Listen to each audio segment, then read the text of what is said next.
Rankin Productions was first founded in 1960 in New York, initially under the name Videocraft International. The early creations of the company were a collaboration between Arthur Rankin Jr. and Jules Bass, two men who helped craft many of the works that we all know and love, and a few others that we simply know. But there is actually a third figure we should stop and acknowledge to some extent, because if you associate the Rankin Bass brand primarily with their stop-motion creations, as most people do, then it's worth pointing out that all of those films were animated overseas in Japan, and in the first decade primarily by Tadahito Mochinaga, who is essentially the uncredited cinematographer and co-director of many of the 1960s Videocraft projects. Tadahito had led a very interesting life up to this point. Briefly an animator on some of the Japanese propaganda films we've spoken about before, he emigrated to China near the end of World War II and became one of the first post-war animators in that country. In 1974, he created The Emperor's Dream, the first stop-motion film to be made in China and also his first non-traditional animated feature. Back in Japan, television broadcasting had booted up by the 1950s, and so Tadahito returned to his home country and began working on what would be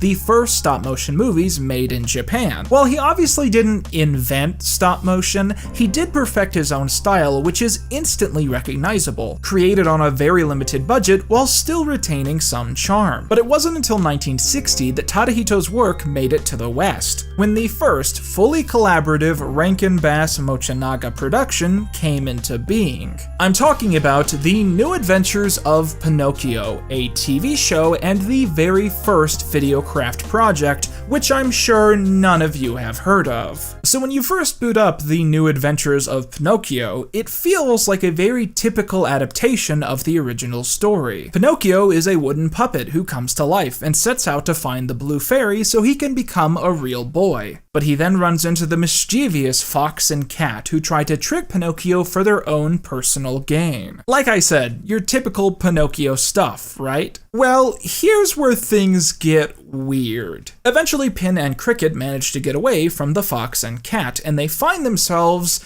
at NASA? And through some strange series of events, they end up inside of a rocket as it's launched into space? So they're in space and they have to figure out how to get back to Earth, and they eventually crash into the sea and swim to the top, and Pin is celebrated as a hero. Every episode of The New Adventures of Pinocchio is 5 minutes long, and while each segment leads into the next, an entire story is usually told in that 5 minutes. You've got talking dapper penguins, evil scientists, friendly witches, a leprechaun with a pot of gold, Rasputin himself. You really never know what you're gonna end up with this show.